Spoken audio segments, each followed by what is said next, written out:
Hi, everyone, and welcome to our KMGN sharing sessions that Annie Green from the US and me are running for a few years together. Now, while the previous years were focused mainly on technology, we decided this year, and maybe we will turn it into a habit, to use this time and utilize it and see and learn and share things that happened on KM Week on the previous year. Because every year on October, the third week of October, and people, please save the dates. Third week of October, we're having KM Week worldwide, and every organization in every network in every country and also globally. So every year on this week, we learn from one another. We run some events and activities. Some are physical, some are virtual, some combine all of them together. And what we decided to do is every second month to look and to learn from one of the continents. We combined the Americas together. So on January, no, that was January. Yes, on January we learned from the Americas. And now today we are on March, so we will be learning what happened in Asia. And already we have a date for May. It will be on May 20, just a minute. I think it's 22nd, but I want to be sure. On May 22nd, on 12 p.m. UTC, I'm saying it very carefully, 12 p.m. UTC, because some of us have summer time zone, so maybe it won't be the same exact hour like now because the clock is moving. On 12 o'clock, we will meet our African friends and learn their stories, and we already have all the details, but we didn't yet prepare the brochure. We are still working on it. Within a week or two, I'm sure that we'll also update you all as to the new event that will take place in May with Africa, and then we'll continue to Europe, etc. So let's go back today because we don't have too much time, and we want today to learn from Asia. And as we do every time, Annie and I asked one of the local people, in this case it's Ved Prakash from India, to be the facilitator, the host of the event, so that every time we have a host from the continent that is now sharing their knowledge from the KM Week. Ved, please, the floor is yours. Thank you, Moria. So thank you for providing the background about this series of knowledge shares that are happening. And yes, just to refresh memories further, the Global KM Week in the third week of October 2024 was a great success. We had 19 networks and 30 countries participating in more than 140 events that got created. So today we'll hear some standout practices encompassing different aspects of KM, including culture, collaboration, how to make tacit knowledge explicit, and of course, about how AI is shaping the future. So we'll begin with Singapore, where Rajesh Dhillon will be talking about embracing tacit knowledge. So just to introduce Rajesh, though a lot of you would have already heard or seen him, he's the past president of KM Society of Singapore. He's a director and knowledge architect at ACES Innovation. After a distinguished career of 2 decades in the Singapore Navy, he's also an adjunct faculty at Nanyang Technical University and Singapore University of Social Sciences, where he has been taking some marquee courses on knowledge management. And we really value his contribution to KM Global Network over the past many years. So over to you, Rajesh, if you could share your deck and start off. And just a time check, there will be 12 minutes for every presenter. At 10 minutes, I'll just let you know. Thank you. All right, thank you so much, Ved. And in the spirit of KMGN, before I go on, first let me check if you guys can see my slides and if you guys can hear me. All right. Yes and yes. So in the spirit of KMGN, good morning, good afternoon, and good evening, everybody. While I'm from KM Singapore, at this point of time, I'm talking to you from Jakarta. So to all my friends out there, Ramadan Kareem and early Eid Mubarak. And selamat siang, selamat sore, atau selamat malam ya. So thank you, the team at KMGN, for allowing us to do a back pedal on what we did for KM Singapore. So our team for, whoops, too excited here. Our team for KM Singapore 2024 was a tie-up with very much of the hackathon that KMGN had wanted to conduct. And the team that we had was going back to test it. Now, one thing that is very peculiar in Singapore is how knowledge management is actually being described. So the term knowledge management in Singapore is often thought of. When people think of it, they just think of repositories. That's it. But then fragments of KM all described differently, you know. So what we did when we planned it was, let's follow what they say. Let's listen to the ground and try to bring them into this scheme of things of what KM is. Yep. So we started in a model of conducting an event similar to what we did during COVID. We went completely online. Less the first session, which was an in-person presentation by Monday.com, where we spoke about project management, right? And in our program, we talked about culture. We did a review of the culture of KM in Singapore. We talked about using of AI in education. We talked about, then we had our hackathon, and if you can see my slide with the blue arrows, yep, all the blue arrows one were things that we wanted to have a specific agenda. Yeah. Otherwise, items that did not have the arrows were the ones that was the message that we got from the ground on what they want to hear. So we did a hackathon. We did a presentation on fixing the broken heart of KM. And then we talked about a panel discussion, which was very interesting because we spoke to two companies, and the title here is Secret Success, the secret ingredient, because one of the companies was actually making spices, right? It was a company that was a spin-off by one of our previous EXCO members, and now he works and he has his own spice company. And another one was by another one of our KM members, and she was into legal tech, right? And so we did a bit of a panel discussion there. We went on to the last one, which was talking about how can we come together and produce strategies, right? With the DEI hat on when we were talking about KM. So the team in 2024 was very much among these 5 things, and the use of the social media tags that you see in front, like Facebook, Twitter, or now X, Instagram, TikTok, and WhatsApp, was put in purpose. We did it on purpose because that social conversation of knowledge management was very important for us, right? So Facebook being, you know, something that they say today is used by people who are in their 40s and above, of course, got the top thing and talked about maturity in that sense.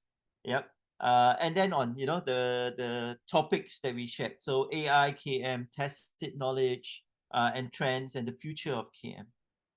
Let me zero in for this session on what were some of the points that we talked about when we came to KM culture and maturity, right?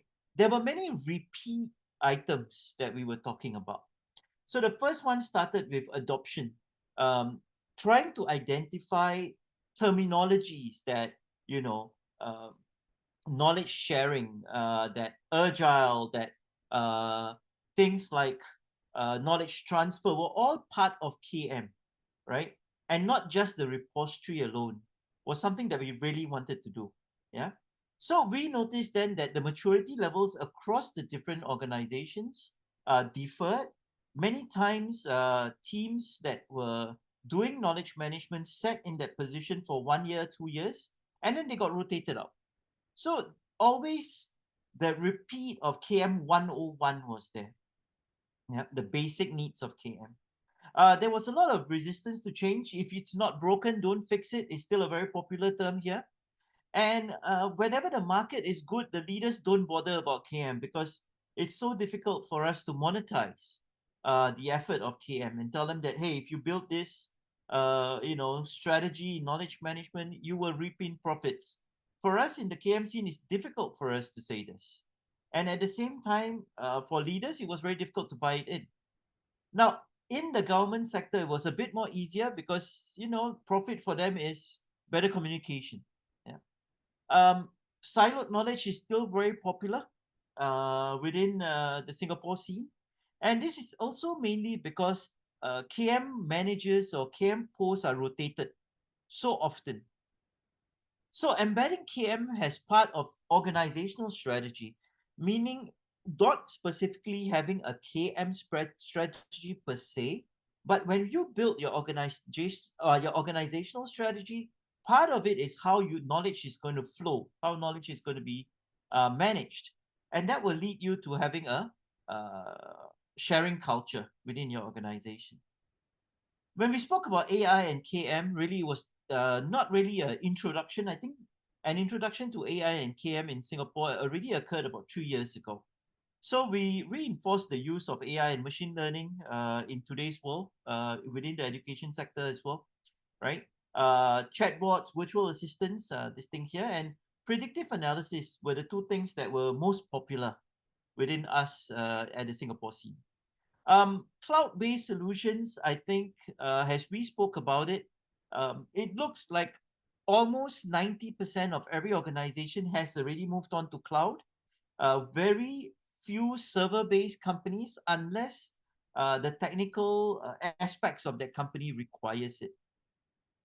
Now with Industry 4.0, and we don't really have that much of factories right now within Singapore. It's more on fintech, it's more on medical, meditech and things like that. But robotic or RPAs became a bit popular. The most common one right now is the coffee machine that actually makes the coffee for you and you get to visually see it. That is bringing RPA to the ground. So you don't have to be in a highly sophisticated office to observe RPA in action. Actually, if you land in Singapore or if you're waiting for your flight at the Changi airport, the coffee machine is already using this. So bringing Industry 4.0, bringing automation into, I will say, the common ground where everybody is operating was something that we see increasing as well. Now, here is what we spoke about when we did the panel discussion. So we had a restaurant, we had a red spice company, right? And it was very interesting because how spices were traditionally being made and marketed and applying knowledge management techniques into it was something that we had a presentation by Alan, and he spoke to us about it. And it actually showed how from a startup, a company that has someone trained in knowledge management is able to multiply, right? And I think it was between 18 to 24 months that they were now dealing with supermarkets and they were internationally selling their spices as well. So it was such a success story about knowledge management, and in the weirdest way, because it was about spices, right? But it definitely spiced up our panel discussion as well. And then we had another one of our expo members, Sapna, who talked to us about how the complexity of legal matters were now made simplified with the use of AI, and being able to work in a space that had no boundaries. They were able to operate in any country based on the legal terms and conditions and laws of that country, right? And the aim was not to take over the lawyer, but the aim was to be an advisor to organizations who needed legal help in terms of HR matters, employment matters, and things like that. So to sum up, during that session, what we did is we really dived down into how tacit knowledge needs to be made explicit, the differences between it, how to do that basic understanding of how we can use tacit knowledge to support and reinforce 2 minutes more, Rajesh. Thank you. How we can use tacit knowledge to reinforce AI so that the AI becomes a partner for us. And that was what we aimed to do with that sessions as well. So to end the entire KM Singapore for us, we spoke about the KM trends in Singapore today. And one thing we understood was understanding the full benefits of effective knowledge management was still a challenge, mainly because of the quick turnover among the staff. There was a bit of human barrier, lack of motivation, technological barriers because KM tools were not integrated, right? And the value of KM was the one that was the biggest challenge. Now, there were a lot of fancy things going on. A couple of years ago, Agile was fancy, right? Right now, sustainability is fancy, right? But people are looking at sustainability without thinking of how can KM be sustained. So these sessions, we talked about understanding the role of KM in sustainable efforts and in DEI. So back here, we actually explored and we brought out the importance of DEI in KM matters as well. Now, the last point that we wanted to talk about was about cybersecurity. And with today, everything being data, knowledge being data-driven, knowledge being stored in digital formats, cybersecurity brings out a paramount importance now. Because if we are attacked, we may lose all of this critical knowledge for us as well. So that was our cover of the entire KM Singapore 2024. The future of KM, we're looking at more AI-enhanced systems, human-centered approaches, and we're looking at how we can leverage and take advantage of Singapore's connectivity to make it, to vibrate that vibrations of KM around Asia. So KM Singapore 2025 is still planning for, and we are looking at how KM is still relevant for the future and studying deeper the knowledge value chain again. That's all I have. Thank you, Ved. Thank you, Rajesh. Thank you for keeping to the time as well. God bless. Thank a really, you. I was getting worried. a really comprehensive presentation around different aspects of KM and how you had these year-round initiatives happening, touching upon the technology piece, the culture, and the collaboration piece, and even looking at the future. So our next speaker will be from Indonesia, Dr. Ahmad Ghazali. He's an associate professor at the School of Business and Management Institute at Bandung. He has been focusing on KM in the digital era for knowledge sharing, decision making, and innovation. He's also focusing on how organizations are being transformed with the rise of Gen Z. So over to you, Dr. Ahmed. You can share your screen. Yeah, I will share my screen. Yeah. Wait.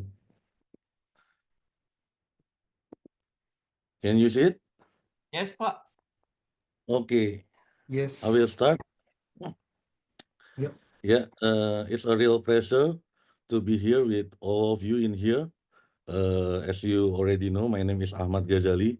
Mostly I have a strong connection with Rajesh and Vincent. Yeah, we have a group of event. Yeah, last year.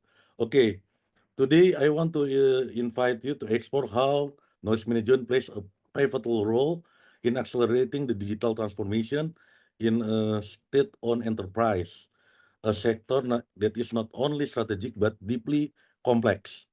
So there will be examples for state-owned enterprise in Indonesia, which is Pertamina, oil and gas company, PLN is the utilities company, and Freeport Indonesia is a mining company. So let's begin. Yeah. Let's take a moment to understand the broader landscape that Indonesian state-owned enterprises are navigating right now. First, digital transformation in SOEs is no longer optional. It's a strategic imperative. These organizations are under growing pressure to modernize through digitalization and R&D, aiming to reach world-class level of efficiency and service. Government and SOE leadership are actively pushing for technology adoption to drive growth. But technology alone is not enough. This is where knowledge management comes in. Knowledge management ensures that digital tools like big data platform, AI system, and IoT are not deployed on isolation, but are supported by learning, collaboration, and knowledge sharing across the organization. And here lies both the challenge and the opportunity. Without knowledge management, we risk losing critical know-how during this digital shift. But with a strong knowledge management foundation, state-owned enterprise can transform raw data into actionable insight and empower employee across generation, from seasonal expert to Gen Z talent, to fully embrace new tools and ways of working. This set the stage for what I'll explore next: how knowledge management framework and practices are applied to support digital transformation in a real-world cases. Yeah, to support digital transformation, uh, it's important to understand a few key concepts in knowledge management, like SECI, tacit versus explicit, then knowledge life cycle, data, information, knowledge, and wisdom. So this is, I think, a strong foundation for how knowledge management support the real transformation into this digital organization. Knowledge management plays a key role in speeding up the digital transformation. First, by building unified knowledge platform, state-owned enterprise can break down silos and give everyone access to reliable real-time data. So like a single source of truth. The second, collaborative knowledge sharing enable teams to learn from each other quickly and solve problems together.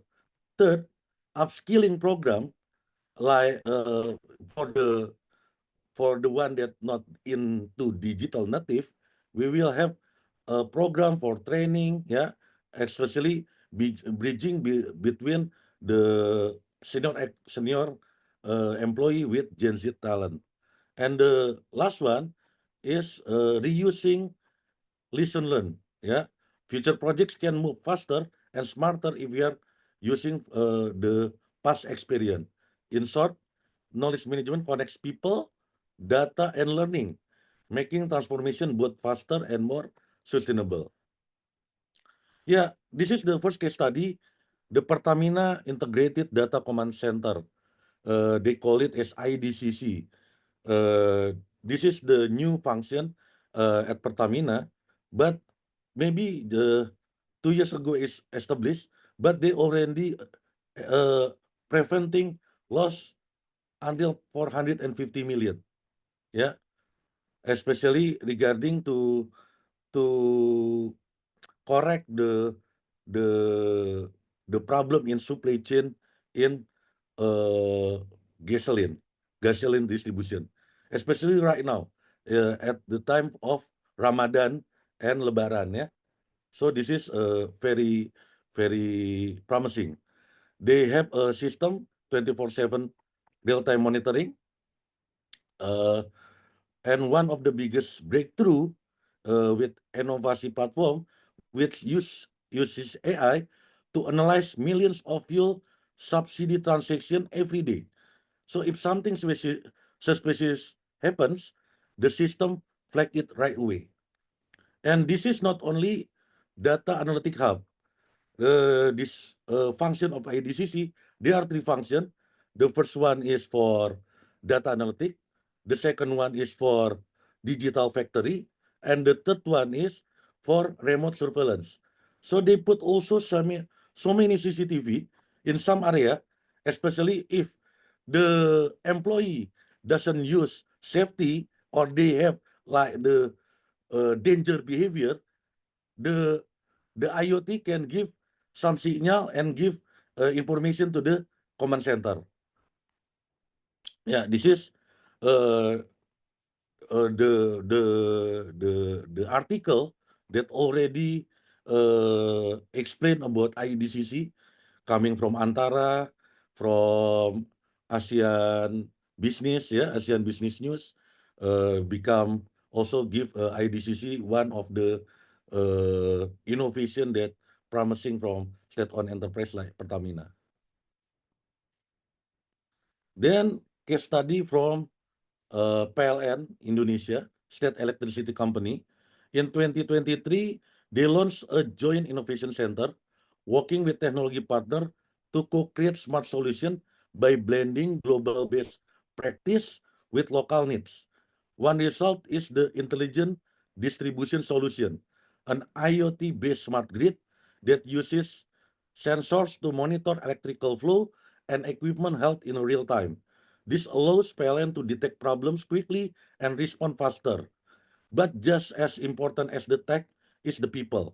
Through human capital development, PLN ensures that the knowledge from this pilot is transferred to their own teams, not only from the source of knowledge.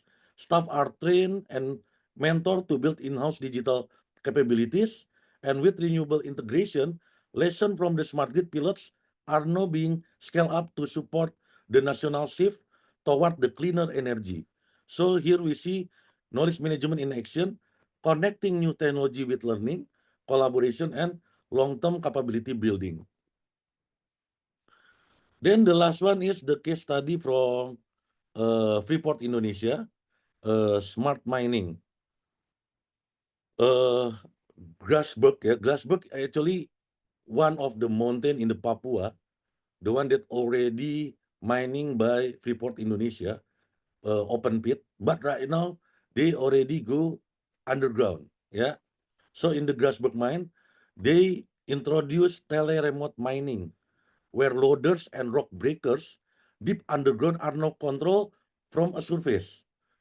So there's a surface command center that using robot in underground, about 7 to 12 kilometers away. With high-speed wireless network, operators can safely guide equipment from an office environment while still maintaining full control.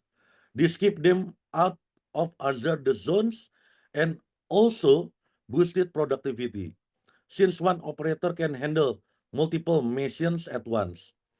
What is equally impressive is workforce transformation behind it. Freeport retrained employees, including 35 women from admin roles. So from admin roles to operate this system, yeah, they made sure to transfer critical know-how from experienced manual operators using mentoring and simulation. So as they automated the process, they didn't lose the expertise, but they repurposed it.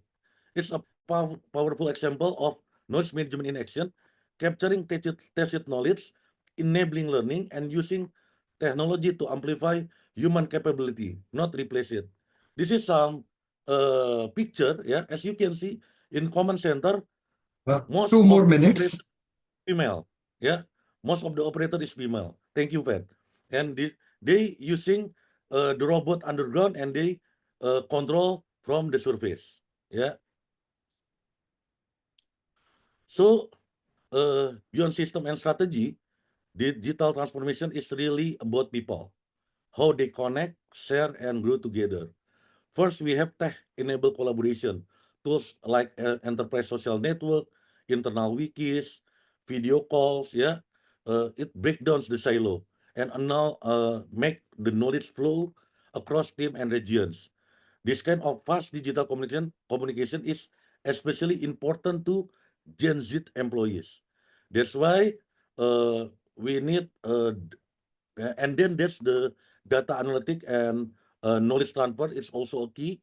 Many state-owned enterprises are pairing senior expert with junior staff to bridge experience with fresh digital thinking.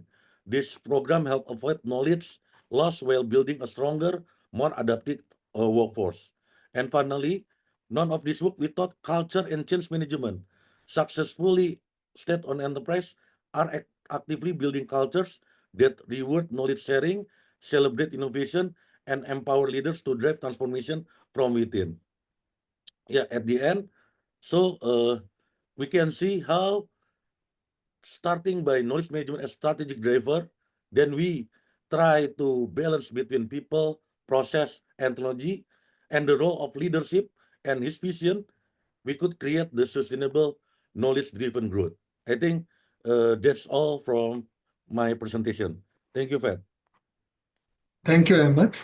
So it was good to see 3 different industries, whether it is smart grids or smart mining or the oil and gas industry, with 3 different focus areas and digital transformation being enabled using KM levers, very effectively.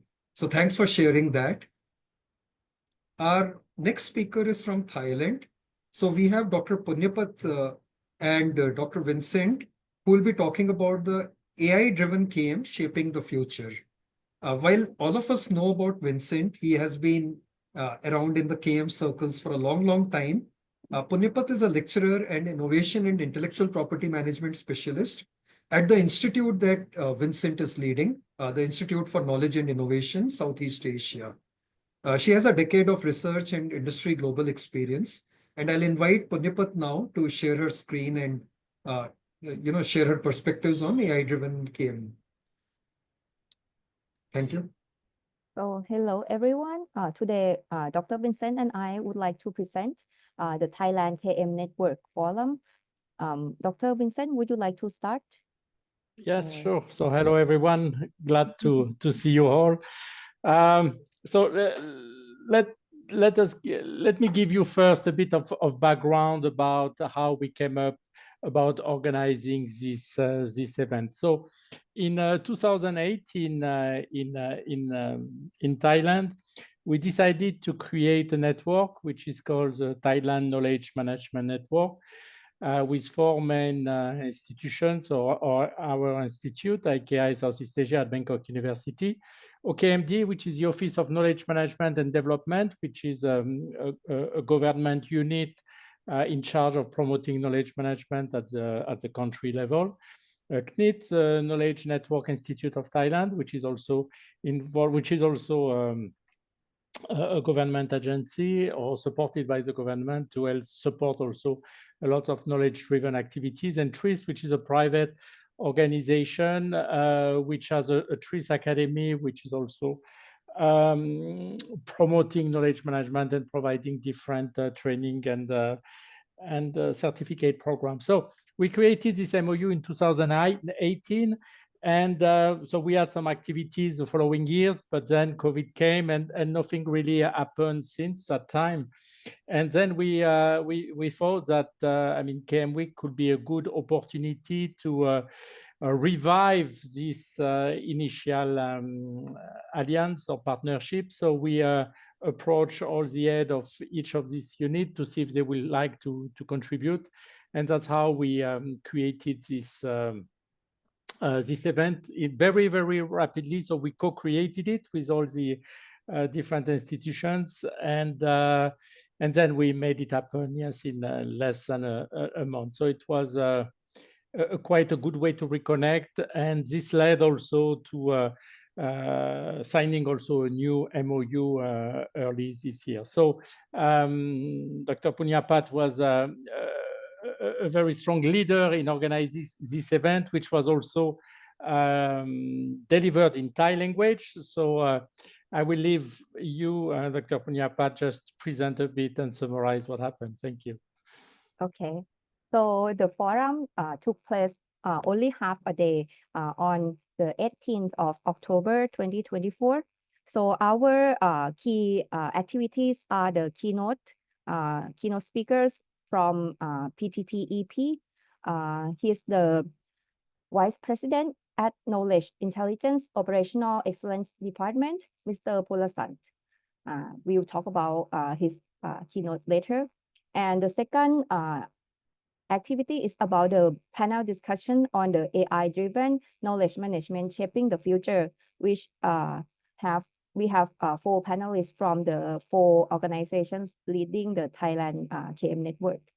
And then the last activity was the Knowledge Cafe, which we allow the participants to discuss and share their experience about KM in their organizations. And then we close the event at 1 p.m. and then have lunch together. So the audience of the events, we have around 50 attendees, excluding the organizing staff and the Thai press. So totally, there were around maybe 70 or 80 people in the hall. This happened in the center of Bangkok at Central World Shopping Mall. Yeah.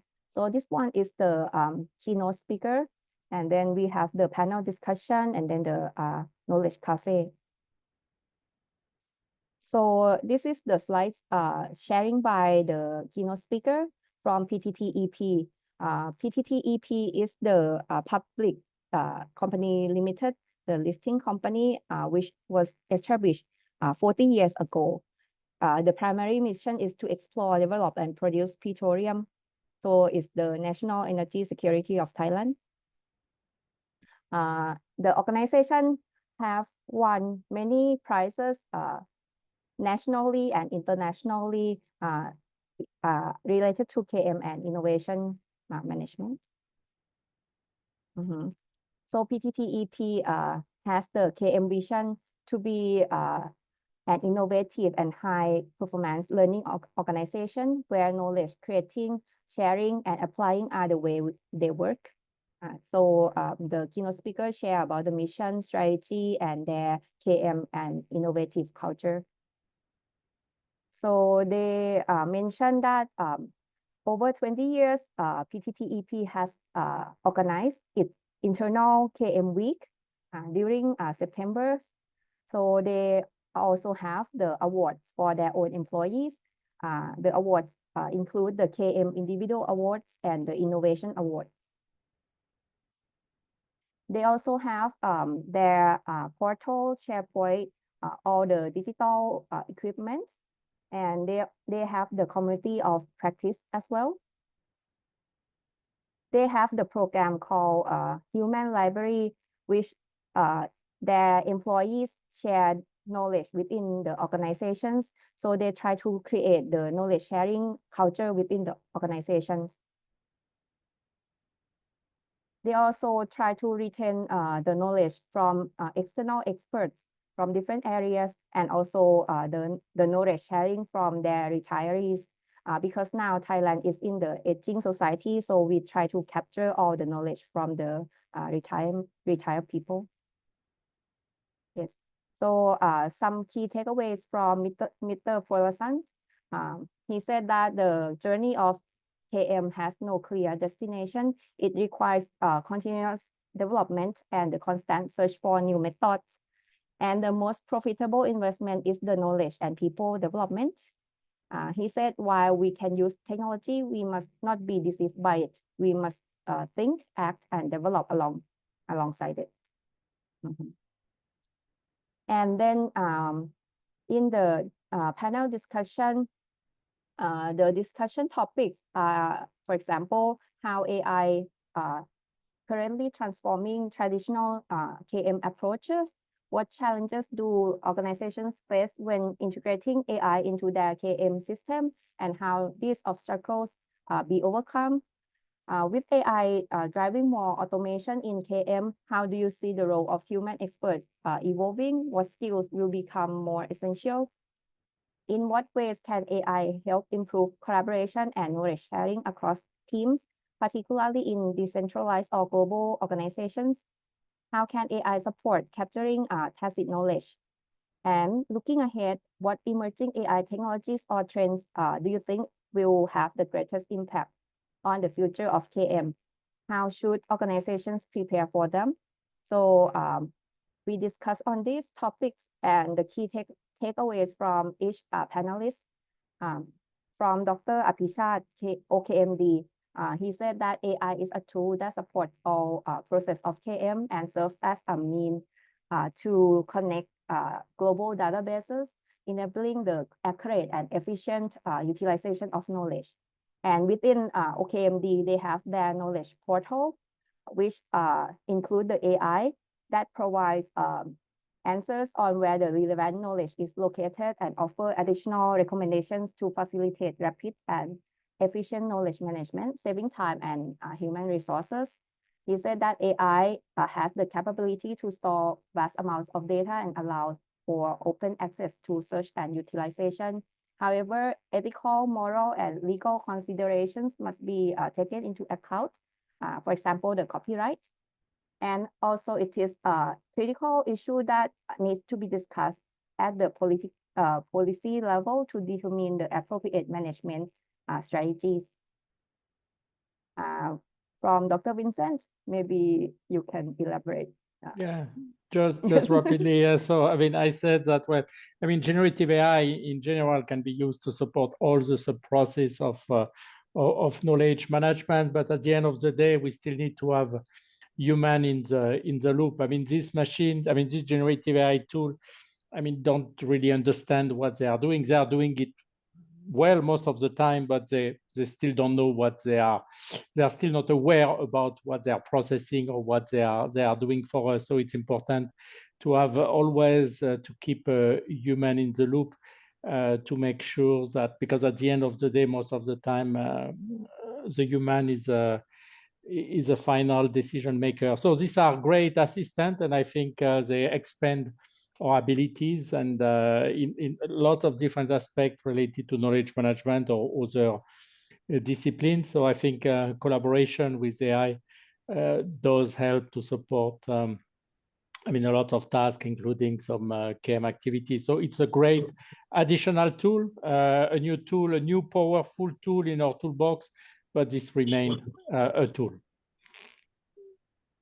Yes, and from Dr. Ampon Tris, he said that AI can only partially replace human roles and lack deep understanding, especially in reasoning.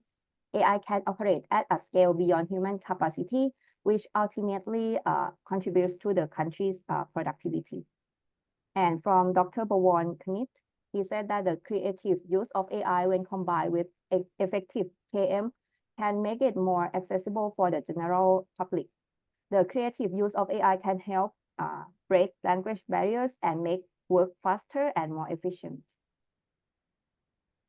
And the last activity, we have the Knowledge Cafe, which we discuss on these topics. How do you envision AI transforming the way organization managing knowledge in the next decade? And what ethical considerations should we keep in mind when deploying AI system to manage and analyze knowledge? So the participants discuss and share their experience about this. Yeah, and then we publish this into the Thai media and news. That's it. Great. Thank you. Yeah, thank you, Punya. Dot on time. I did not call out the 10 minutes because you're doing so well on the time. So thank you for that. So many takeaways on how AI can, help shape the future of KM. Hopefully there are, more detailed points that have been captured, which can be circulated to the entire KMGN community. So we'll look forward to that. Our next speaker is from India, Dr. Madan Mohan Rao. Now, he's a doyen of KM with 3 decades of multifaceted experience in many different areas, going beyond KM as well. He's the co-founder of Mixerboard. He's the research director at Your Story, a conference chair for several global events, author of 15 books, and lots more. So he'll be talking about enterprise transformation and leadership in the context of India during the Global KM Week. So over to you, Madan. Thank you. Fantastic. Thanks, Vid. Can you all hear me? Can you see my slides? Very much. Yeah, fantastic. Great. Okay. So it's great to be part of this forum, sharing what's been happening in the Asia Pacific region. First of all, thanks, Ved, for putting this together, Ved and Moria. Thanks, Rajesh, for showing the list of all the events you've done for the whole year. I shall do that next time. Thanks, Ahmed, for showing photos of your actual KM meetups. I shall do that next time. And thanks, Vincent and Punyapat, for doing a joint presentation. I will do that next time. So I'm very happy that I'm learning a lot from each of you, from this, the way you present what's been happening in your cities, in your countries. I'll share with you what we did in Bangalore. We had a whole bunch of speakers. Let me talk about who these people were in just a second. So we talked about 4 themes in our event. We looked at what are KM leaders doing in their different organizations, organizational practices of KM using AI. Then we also talked a bit about startups in this space. Now, everyone talks about AI as if it's coming from the outside. There's Chat GPT, all that stuff. But we live in Bangalore, which has got the 2nd largest AI talent pool in the world, and tons of startups. So many startups today are creating AI-based tools for enterprises, for SMEs, and all that stuff. So we're in a very nice position here in Bangalore where AI is being created as well as adopted by different organizations. We had a very good talk by Stan Garfield on KM evolution over the years, and I'll end with that part a bit later on. We also talked about what are some of the broader trends and needs we would like to see in the field of KM. A lot of KM is about making rich companies richer, which is okay, but we also need to go beyond and see what else can KM do to society and so on. So as I mentioned, Bangalore is a very interesting city to be in. I'm very glad we had a flavor of what Singapore is like, what Bangkok is like from the previous speakers. Let me share with you what Bangalore is like. We've got a lot of top-notch academic institutes. IAC, design schools, technology schools, and so on. It's a big R&D cluster of aerospace and defense. I liked what our friend from Indonesia, Ahmed, was talking about some of their defense companies and so on. We have some giant companies, Infosys, Wipro, TCS, as well as global companies.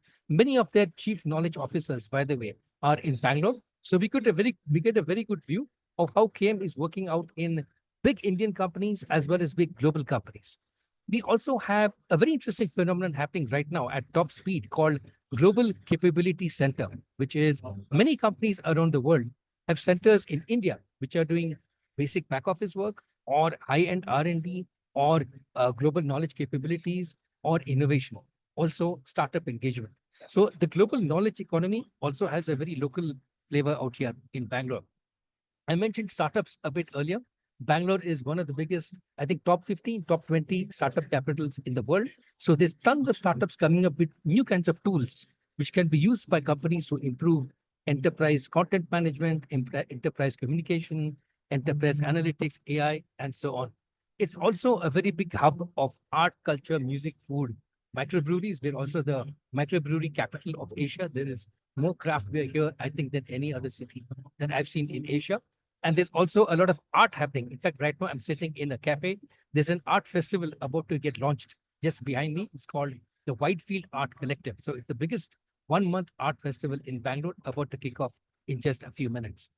I'll share with you some of my work in KM and talk about how that connects to today's talk. One of the books is about KM in Singapore, and I'm sure, Rajesh, you know all the case studies in that book. Maybe we can do another case study later on of KM in Singapore. Another good book that just came out last year was with Patrick Kohende, who I was introduced to by Vincent Ribier. Thank you, Vincent, for that great connection. In fact, he was here last week to do a Creative Bangalore conference. We should talk about that a bit later. So the view we've taken when we talk about knowledge management here in our events in Bangalore is talk about not just the technology and the content, but also the culture of the people. What does it take to invest in KM?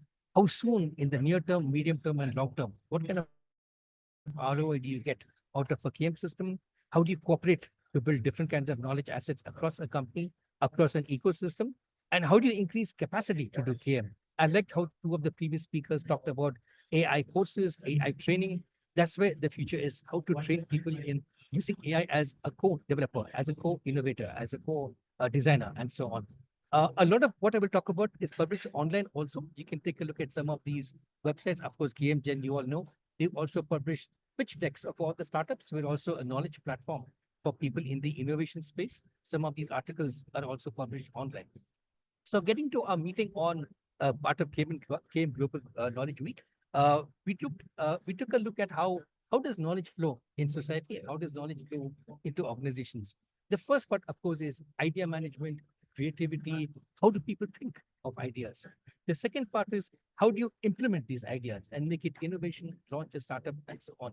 And then KM kicks in. How do you make best practices out of it? Simple example, AI. A lot of people have got ideas on what AI should be doing, how to use different kinds of configurations. We saw the rise of DeepSeek. What a brilliant idea it was. It just took the whole AI world by storm with a completely new architecture, ways of creating software, and it completely changed the game in terms of how emerging economies now are saying, hey, we need to have our DeepSeek movement also and get into the knowledge economy.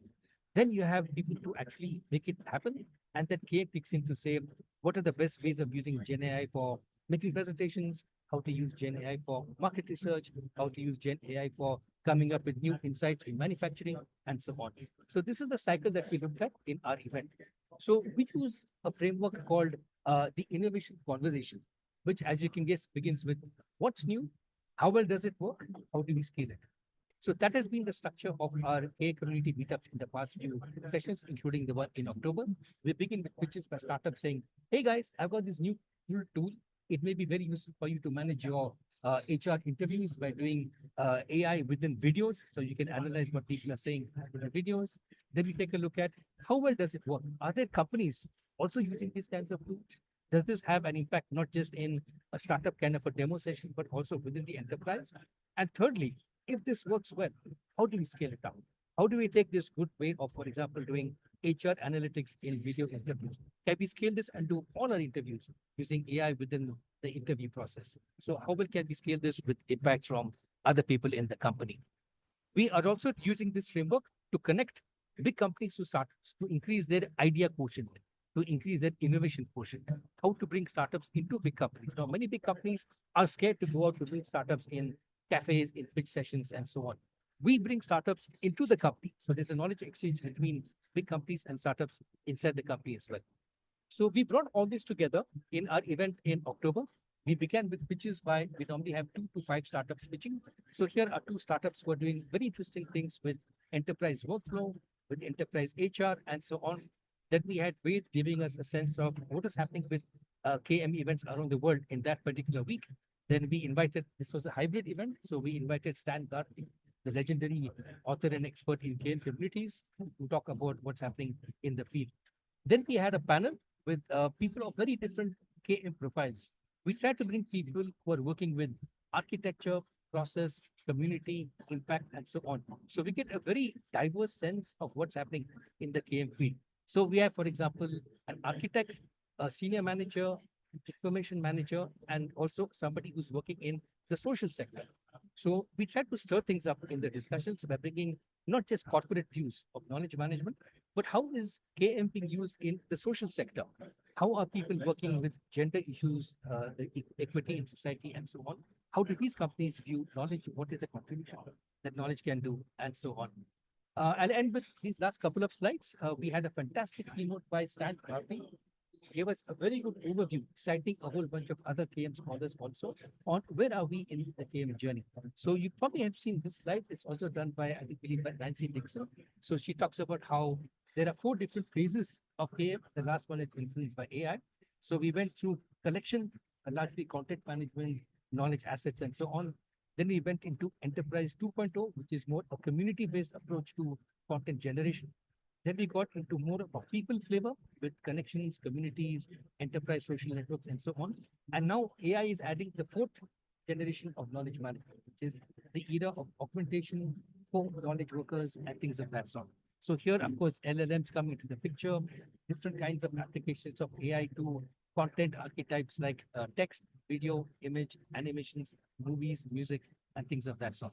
So that's where we are in the current evolution of KM. These are some of the themes we talked about in our session. We also talked a bit about how do we take this expertise that we have, the knowledge that we have in this area, to some of the toughest problems in the world: climate change, military conflict, political differences of opinion, and things of that sort. This was back in October. Now it's a scary world we live in, ladies and gentlemen. We have a climate denier in one of the most powerful offices in the world. We have DEI programs being cutting back across the board by many large companies, including those with offices here in Bangalore. We are seeing political conflicts going out of control in many places. They talk now not just about apartheid and genocide, but ethnic cleansing of 2 million people in this day and age. 2 Absolutely minutes. shocking. But the good news is there are some people creating amazing cultural knowledge assets. There's a movie that came out recently called No Other Land. And this movie won an Oscar, a documentary movie, a fantastic, I would call it a cultural knowledge asset about the need for justice and rights in our world. So it was very inspiring for me to see elements of knowledge, the knowledge economy, knowledge assets, knowledge collaboration, diversity, coming together to make a statement saying we can use knowledge for change and for peace. So I think I'll end with that. Let's get started now. The real hard work begins by taking KM, not just combining humans and machines or combining different organizations to create KM ecosystems, but to tackle some of the biggest challenges in the world. Climate change, military conflict, human justice, and rights. So I'll end with that. Thank you, Ben. Thanks. Thank you, Madan, for walking us through the very rich ecosystem on knowledge management and innovation in Bangalore, and then taking it further where KM can make an impact, not just in the organizational context, but also on some of the global issues surrounding us. So thank you for taking us through the entire spectrum of KM in that sense. Our next speaker is Anahit Gasparian from Armenia.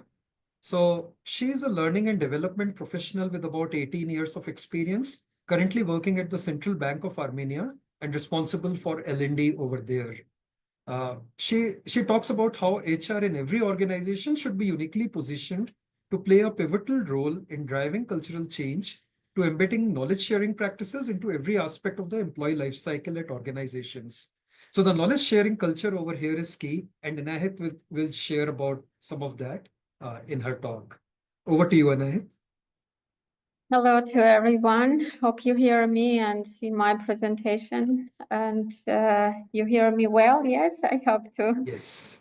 Okay, well, I am happy to be here, and hello to everyone. And it was so inspiring to hear so many professionals and what they do in their organization. And today I am going to speak about what we do in our organization at the Central Bank of Armenia. And unfortunately, I haven't prepared any photos of Yerevan, of Armenia, but hope in future you will come to our country and you will see it in your eyes. So, knowledge sharing in our organization. And yes, I am a learning and development professional with an experience of 18 years. And during 3 years, I am a passionate knowledge management learner, and I learn about knowledge management all the time. So, but first of all, I would like to note that Central Bank has always viewed knowledge exchange as a strategic priority to foster the transfer of information, to transfer expertise across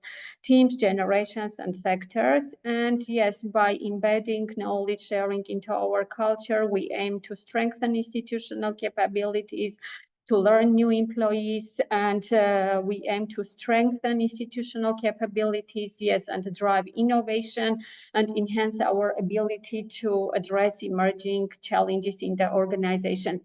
But before deriving into talking about knowledge management and knowledge culture at the organization, I would like to step back a little bit and look at the organizational learning culture that we have.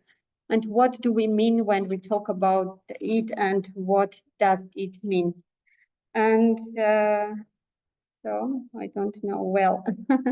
Now I can see. So we pay much attention to learning grow mindset, and we pay much attention to the processes and structures for explicit knowledge, and we prepare explicit guides, and we just do everything that we support environment for learning and development. Here, I would like to speak about the knowledge management maturity in our organization. And we do much that we have growth mindset in the organization, and we learn all the time from failure in all the meetings, in all the events. When someone says something, we never blame him or her. We every time say, yes, it's okay. So if it's not accepted, we say go and so think about it and come again.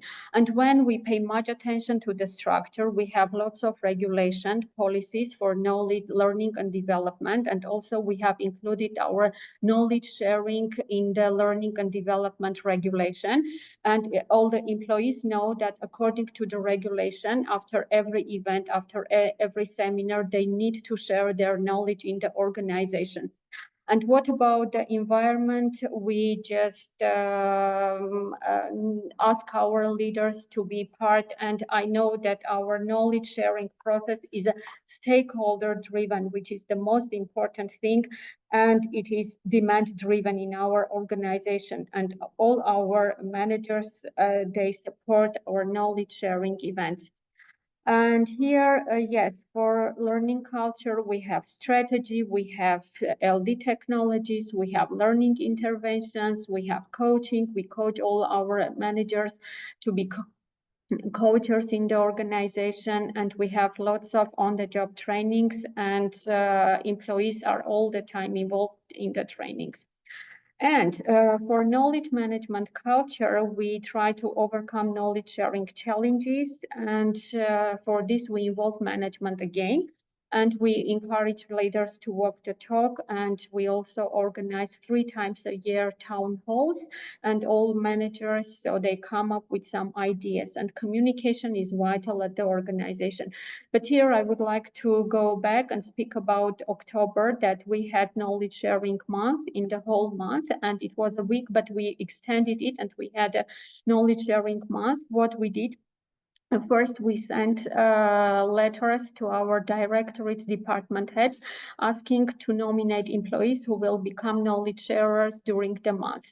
And so we got about 35 proposals, 35 employees who were going to share their knowledge during the whole month. We prepared a calendar, we conveyed all the employees about the event, and we asked them to be present. And as a result, so it was very interesting that we put the photos of the employees on the screens of the TVs. We have it on the first floor, just near the entrance, near the canteen, everywhere. So employees who were sharing their knowledge would see their names, would see their photos on the screen, and they were really motivated to do it. And the most important, that during this period, many employees, not many, but really some employees came voluntarily and told, okay, we are sorry, we didn't register before, but we would like to share knowledge. And as a result, we had 37 knowledge sharers in the organization and about 650 participants.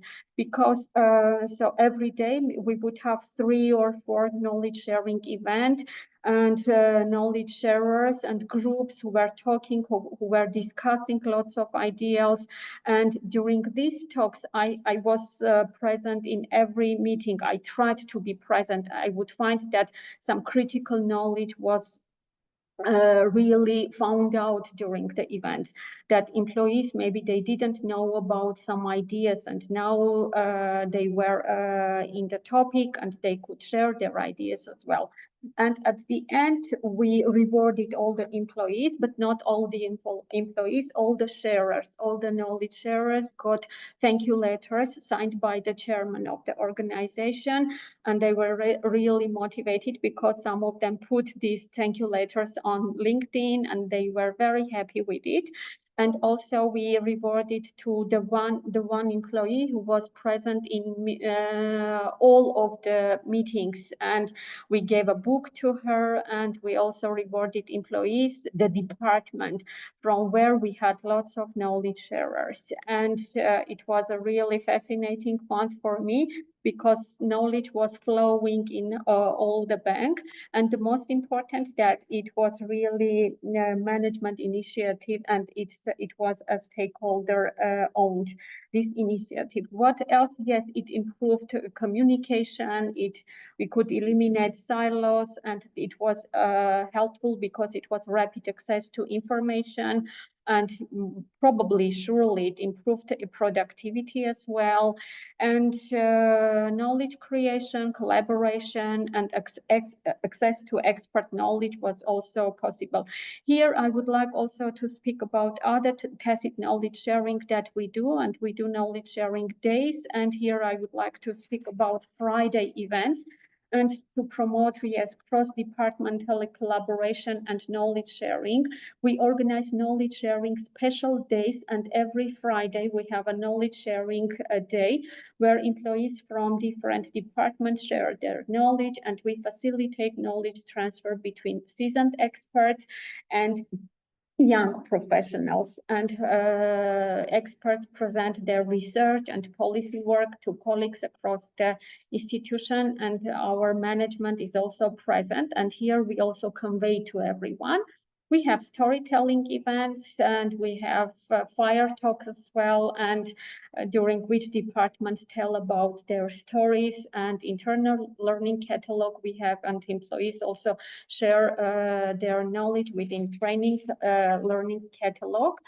And also regarding to explicit knowledge sharing, we have LMS and we have knowledge repository, library, and every time an employee goes to an event, goes to an training, they bring the materials, and it's also regulated by our regulation. And we have that after each training, employee has to send the material gained from this learning event to the Human Resources Management Directorate.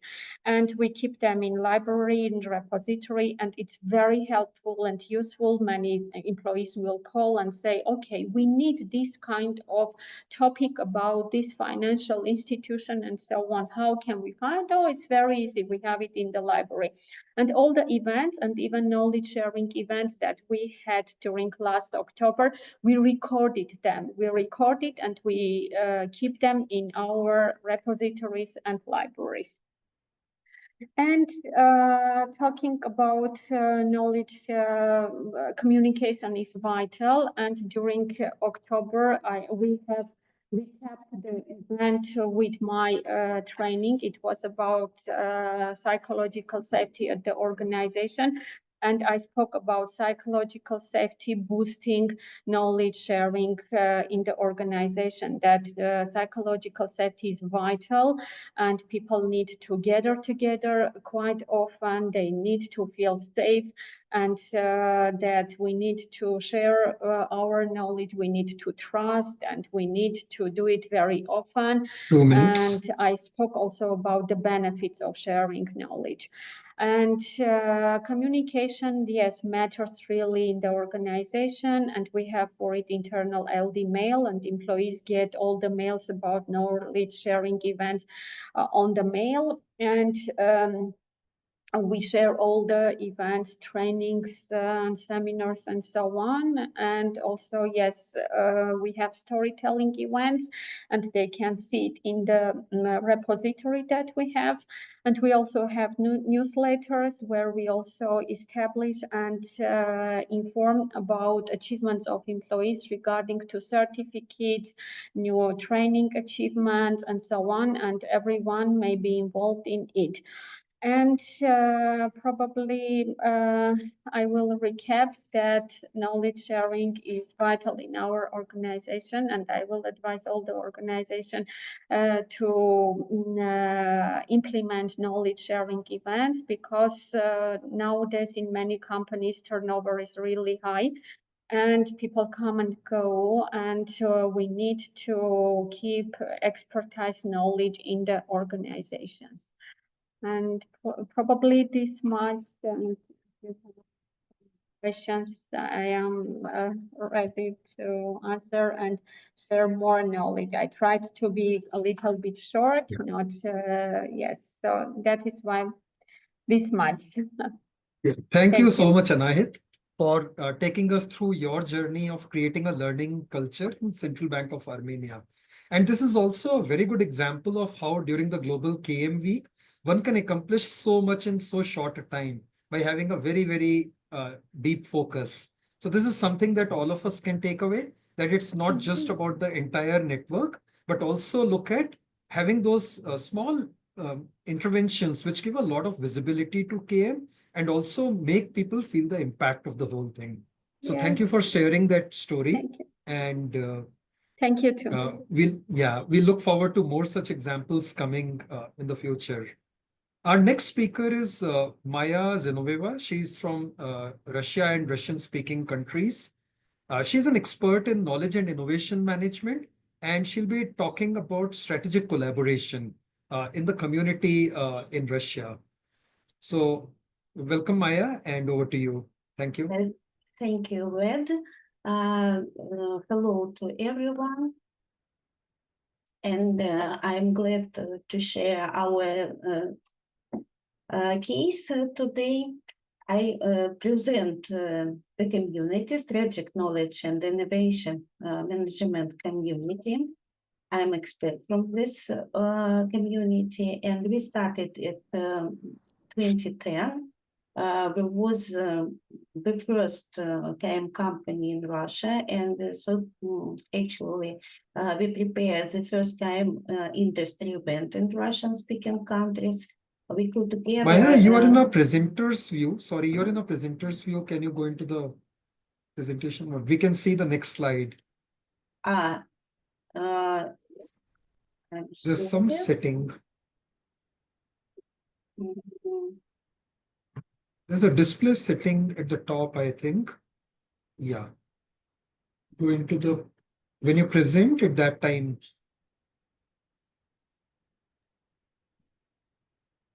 Or you can, at the very bottom right, next to that bar, at the very bottom right, you see a drag bar. Just before that, you have an icon presentation. At the bottom right. The bottom. Yeah, you see a screen. Even below that. You see the zoom 202%. Right. No, you can see. Yeah. Yeah, we can. Yeah. See. Okay, you can continue. Yeah. Thank you.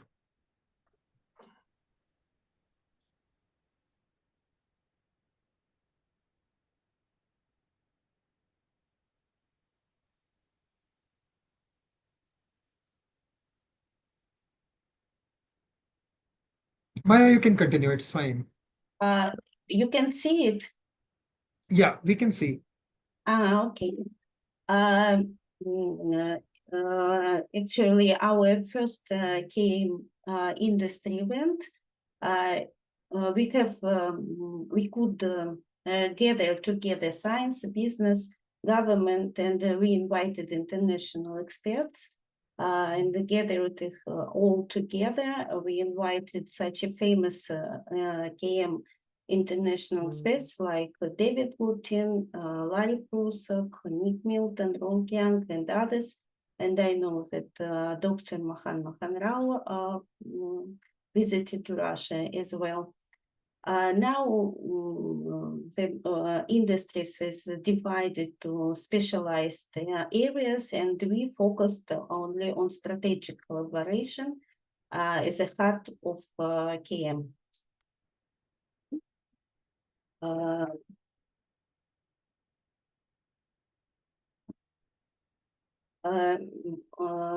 We have a few collaborative projects, and one of them it's a project in collaboration with the Drought and Partners Russia. It's Society of Marketing Specialists and Experts. And one of the projects, it's a club of successful entrepreneurs. This club was established in 2019, includes a few sections, modern business trends, positioning cases, collaborative technology tools, and other sections which help to serve cases for club members. One of the section, business trends, it's our case study about what I want to tell you today. So this section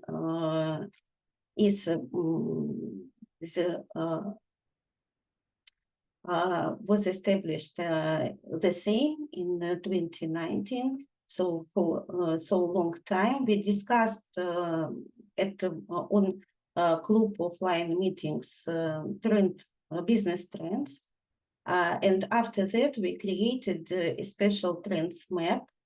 On this map we create a relationship between different trends and mark by different colors more important trends or more efforts for different industries. In a few years, we realized that the discussion has become more formal, and we had a challenge in 1924 that we need to create a new value for this section. And actually, we need to create reaction to trends for entrepreneurs, then they can use these results of our discussion and of our work in the club. They can they can use it for their business. So the main question was how to create it, how to create the new value for our members. And we decided to make effective collaboration with our members who work offline in the club physically, to collect the results from our experts, public association, and the experts who work online, and involve collaboration, artificial intelligence. So in this collaboration, we made 4 steps for effective results of our work. On the first step, we made asynchronous virtual collaboration with our expert group. Includes AI, so it gives us different views on the trend, new application points, development prospects, and setting abroad for view trends. Next step, we have offline discussion at our meeting up of the club with participants. We worked in small groups in our club and used Descartes Square and used 4 questions, each which helps us to confirm our hypothesis about brands and results and forming reaction for each trend. Next step is collaboration with AI. So we complete all our results in one post. This post was published in the club's Telegram chat, and after that we can collect feedback from wide-ranging entrepreneurs. So all of them can have enough time for it, and they have can leave their feedback for changing our results. And after that, we test our results with more wider group of entrepreneurs. We have a few groups in Telegram, which included interested people. It's experts, analytics, entrepreneurs who can use results of our discussion and test hypothesis. So we have a round which with these 4 steps, and this effective collaboration made us results is a reaction for entrepreneurs to each trend we discussed at the club and in online virtual community. So outputs and outcomes, we have new circumstance because more uncertain and more big shifts.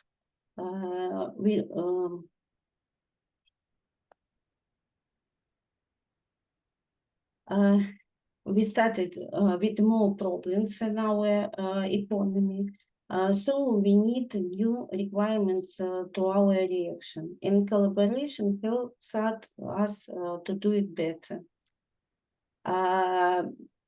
Thinkable collaboration, it gives us a new participants because we can involve participants from different locations, from different area, from different industries and expert fields, from people who work online and work in different time zones. So our new collaboration partner is artificial intelligence. It can analyze a lot of big data, which help us to short time to get the results.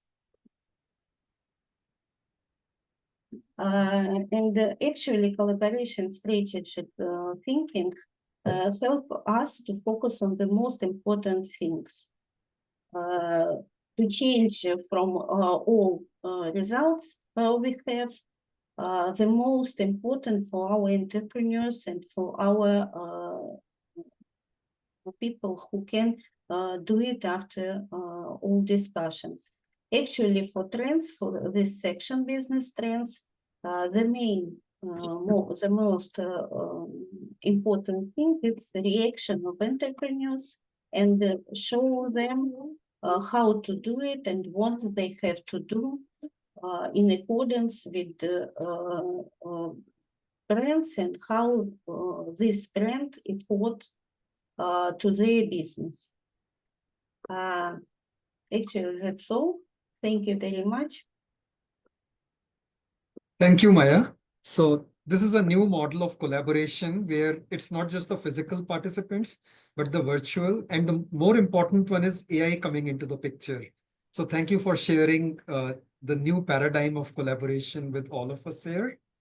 And now I'd like to welcome the final speaker for the session. He's Izhar Izaki. He's the head of innovation and knowledge management in the Israeli Defense Forces.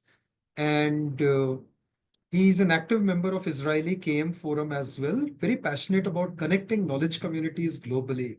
Today, he'll be talking about the Tacit to Explicit Knowledge event using AI that was done during the KM Global Week in October 2024. So welcome, Izhar, and over to you. Thank you.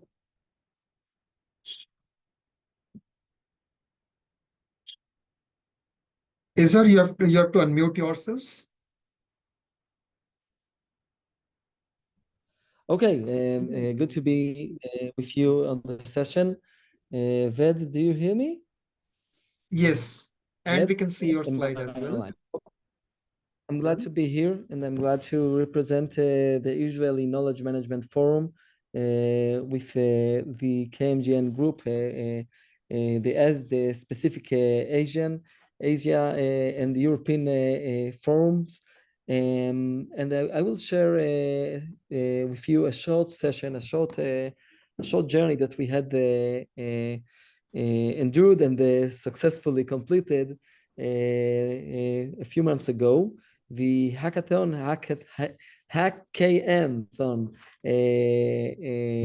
the National Hackathon Knowledge Management in Israel is part of the Global Knowledge Management Week.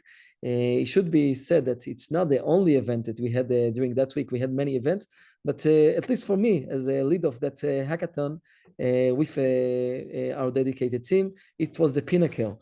And I will share 3 stories and 3 solutions that we would like to offer and share with you today. Okay, so first of all, I would like to just mention, and I'm sorry if it was already mentioned during this session. I wasn't present in previous presentations.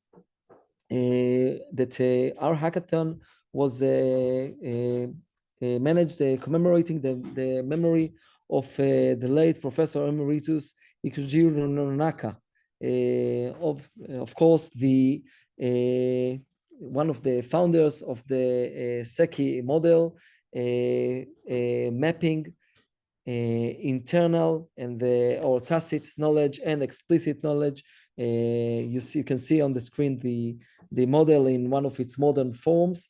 Many organizations still do not acknowledge or understand or even know of the existence of that model. And that was the focus of our hackathon.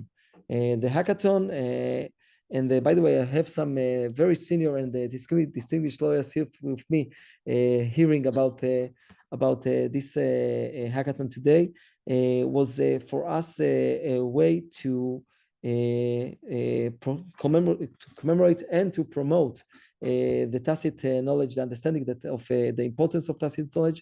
And if we had only one slide to tell you about what we have done together with our partners, is that it was the annual hackathon, the Israeli hackathon, focusing on knowledge management.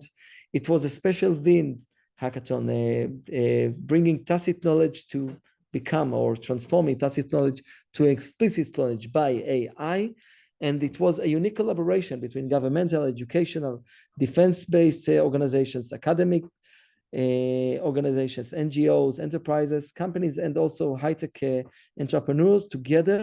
And we had multiple teams, 3 teams consisting of almost 50 people here in Israel. And there was no one winner, although there was one winning team, but everybody wins, and that was our approach. Now, just to mention and to maybe get everybody on the same page, tacit knowledge is probably the most important knowledge in any organization. It's at many times an unknown element of the organization. It's the knowledge that we do not document, the knowledge that it's inside the head. Again, I will mention lawyers, and in my case, military lawyers. They have that knowledge in between their ears. They talk about that knowledge. They have their ideas and understanding of the profession, of their business, of their industry and production, but we don't know how to get to that knowledge. And those leaders that don't know what is going in their organization, in the sense of tacit-wise or tacit knowledge, probably miss about 80% of the knowledge that could be provided and accessible and useful for them. The average cost for 1,000 workers companies of missing or not capturing that knowledge is $2.7 million. And if we are talking about, for example, Air Force or a military force or even an educational system, that could mean losing an airplane or losing a student or losing a whole class. And each information worker in the world loses 5.3 hours per week because we don't capture knowledge, tacit knowledge correctly. So the plan was, and on the screen I've put with us, and I will maybe just move my presentation so everybody can see it. That's it. We have the presentation also on the screen for us. The plan was to use AI to capture tacit knowledge. That was the intentional program that we tried to implement. And we had, by those combined teams, 3 solutions that I would like to present here. One is called Tacit Trace, the other is Trove, and the last one is Connexpert. Some elements of these programs were already adapted in my units, in the IDF Med Corps, and the other organizations that were part of this hackathon. 50 participants, 3 teams, 0 volumes. And I should mention that we are still during a war here in Israel. So for us, we also counted numerous Phoenix moments, those moments where we felt that we are now finally rejuvenating our economy and also our knowledge management community. This event was very important for us to declare here we are, and we are continually striving to promote knowledge management in Israel and in its industries. You can see here one of the projects, Project Trove.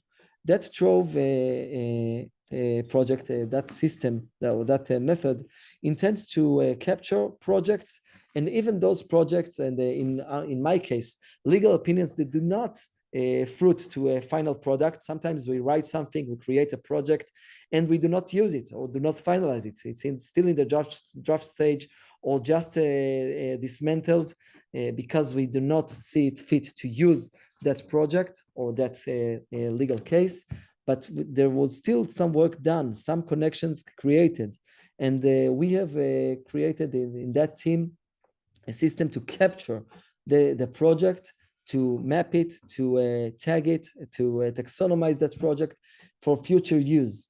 And many times we find ourselves initiating or creating new projects, new papers, new documentation, while not referring to those incomplete yet, I think, advantageous elements, advantageous project that could be used, reused, or finalized in the right moment. And we have created a system. You can see here that system combined, by the way, with the project of the second team, Connexpert.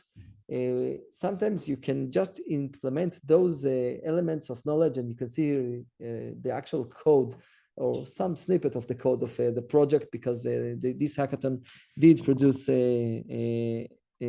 working POCs, proofs of concept.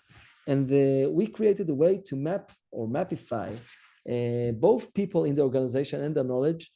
For example, sometimes we appoint an expert to some subject, to a duty or work that is not his only expertise. I am a qualified photographer, I believe. I want to think of myself as such. But I'm also an operational law expert, and I'm doing operational law. But sometimes you need an expert of photography, even to just analyze evidence, in my case, in the case of law, or to conduct another recreational activity. It helps to map both people and projects on the same map and try to connect the dots. And using a semi-neural networks or vectoral networks, we can connect today elements or knowledge assets together to promote and identify tacit knowledge. By the way, the tacit knowledge is not in the hubs, it's in between. The tacit knowledge is the connection of a person to a project, which you then need to capture, to analyze, to maybe dig in order to produce the value. And I want to also emphasize the benefits of the third project, right? We have a free project that I will save and send you the full presentations of each. There was another project called Tacit, and that was the project that won the hackathon. That team used RPA, robotic process automation agents, in order to capture knowledge real time from workers. The agent learned the taxonomy organization, and sometimes it could attribute categories and taxonomy terms to projects or people that they were not aware of. The project manager, also all the experts themselves, were not aware that they were relevant to. For example, I will give another military example, because that's my world. An airplane crashes. Let's say a carrier or transport airplane crashes. You could learn lessons learned from that crash also regarding helicopters or even tanks. The reason for the crash of the plane could relate, for example, to night conditions, that could relate to a tank, or even to a night session training in a pool. For example, sometimes certain knowledge assets are relevant to more than one subject. And the tacit traits proved us on several examples that we don't have the time now to show, how to create those unknowns become known, become explicit. And we got some insights that I would like to share with you shortly. Yes, and I will be even shorter than that. The first insight is that AI is indeed an enabler, but in order to build an AI system in a law firm, you can't just throw the system on your knowledge base or on your organizations. You must be collaboration ready before you are BI ready, and only when you are both collaboration ready and BI ready, then you can become AI ready. That means that you have to optimize your database and optimize the information regarding both your workers to create and know your customer or know your worker or expert inside the organization, create a map of the workers inside the organizations, and sometimes also remap all your projects, all your production lines, all of your core business elements, and in order to be ready to the age of AI. The other two insights that we have is that, again, connection is much more important than collection. That means that you can even start with a small collection of assets or business elements in your department or your company, and just there create that remapifying process in order to gain a lot of value, even if it's just, for example, the policy making or the order creation in the organization. And the last and final insight is that resilience is based on and relies on the tacit knowledge, not the explicit knowledge. And we have shown that the most important insights for managers, because we had certain managers and the leaders, organization leaders in our hackathon, the most important things once we applied our POCs on the knowledge, on their assets, they said, wow, this tacit element is the most important for our survivability. And to conclude with two small slides. Here is the KM fast track to AI-powered findability. I would suggest everybody here to give a good look in that slide to understand how to prepare yourself to the age of AI by taxonomizing, by creating ontologies, by creating maybe knowledge graphs, and only then you can get to AI in organizations. And also, I would suggest to start thinking in every organization about appointing AI experts, AI analysts. It could be one of the experts. Again, in my case, it's lawyers. To send one lawyer to a few courses on AI, on BI, on knowledge management in the age of vectorial and semantic search combined, in order to gain the value that we are looking for and searching for. If you want to learn more, we have some more resources in this presentation. And I hope that I have contributed a bit to our global community. I'm honored to be here with you, and have a great one with the next slide or next presentation before the session concludes. Thank you very much, Ved and team. Thank you, Isar.